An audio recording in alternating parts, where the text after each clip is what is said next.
Bonsoir à tous, c'est Anoa pour ce premier tutoriel de Webmaster HQ. Alors, ce tutoriel va parler de quoi? Ce sera un tutoriel sur l'installation de Windows Server 2008 en utilisant VirtualBox. VirtualBox, c'est quoi? C'est un système de machine virtuelle, donc pour faire tourner un PC dans votre PC, totalement gratuit et créé par Oracle. C'est ce qu'ils ont fait Java qui permet de jouer sur vos téléphones, enfin sur vos anciens téléphones du moins. Donc voilà. On va directement cliquer sur Nouvelle pour créer une nouvelle machine virtuelle. On sélectionne son système d'exploitation, à savoir Windows 2008, vu que c'est ce qu'on utilisera. On clique sur Suivant. Et là, on choisit notre nombre de mégas de RAM à allouer. Moi, je vais allouer 2 Go, donc 2048 mégas de RAM. Et on va créer également un disque dur de type VDI. C'est un format par défaut. Qui nous permettra de stocker donc les fichiers dans un faux disque dur qui se trouvera sur le disque dur. On va lui dire que ça fera 25 Go, ce qui est amplement suffisant. Et de plus, si ce n'est pas assez, on a choisi qu'il soit dynamiquement alloué, c'est-à-dire que dès qu'on arrive près des 25, ça va en créer un petit peu plus. Donc pour lancer la machine virtuelle, il suffit de cliquer sur Démarrer, la flèche verte. Ça va ouvrir une nouvelle fenêtre qui vous demande de sélectionner le lecteur. Cliquez sur le petit icône si vous avez un ISO et que vous ne voulez pas graver de fichiers, ce qui peut être assez pratique pour économiser un petit peu des DVD. Et je choisis donc Windows Server 2008 en 86. Donc je fais juste démarrer. Et là, on arrive sur l'écran de démarrage de la machine virtuelle.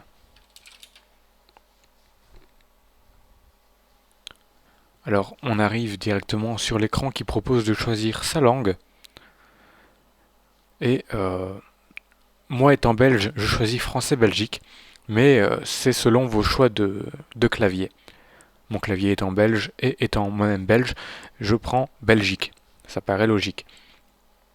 On clique ensuite sur Installer pour tout simplement lancer l'installation du serveur.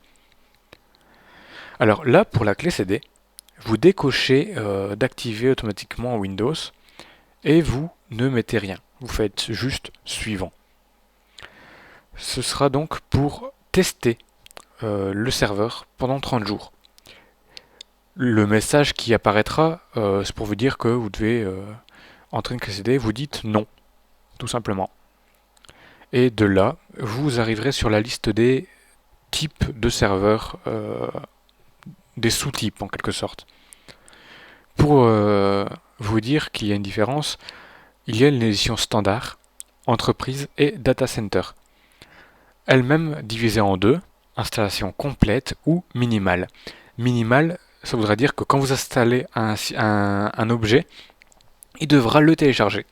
Donc nous, on va prendre complète. C'est un peu plus long, mais au moins il y aura tout et on peut travailler sans connexion internet. On coche ensuite la case, et on fait suivant. On accepte tout ce qui est termes de service, etc. Et on clique sur personnaliser, option avancée.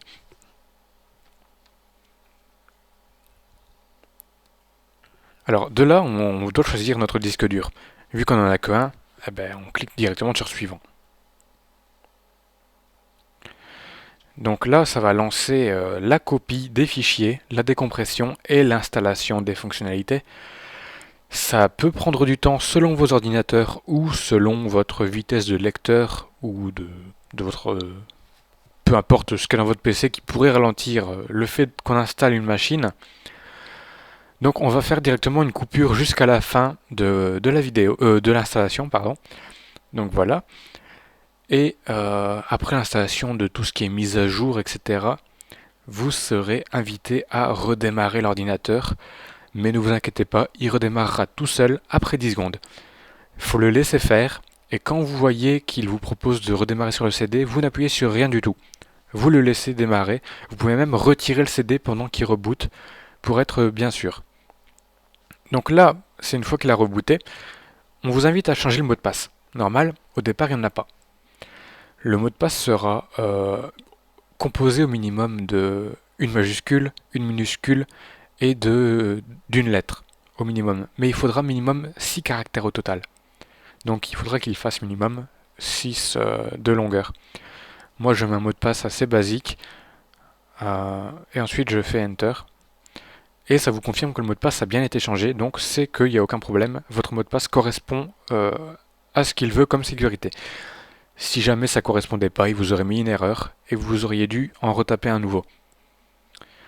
Une fois qu'il aura fini de préparer le bureau, vous arriverez donc sur votre bureau de serveur et ça marquera la fin du tutoriel. A savoir que par défaut, Windows Server lancera une fenêtre gestion de serveur que vous venez de voir apparaître et ce sera un petit peu votre centre de commandement. C'est de là que vous ferez quasiment tout. Enfin, pas tout, mais ça vous aiguillera. Donc voilà, merci d'avoir regardé ce premier tutoriel.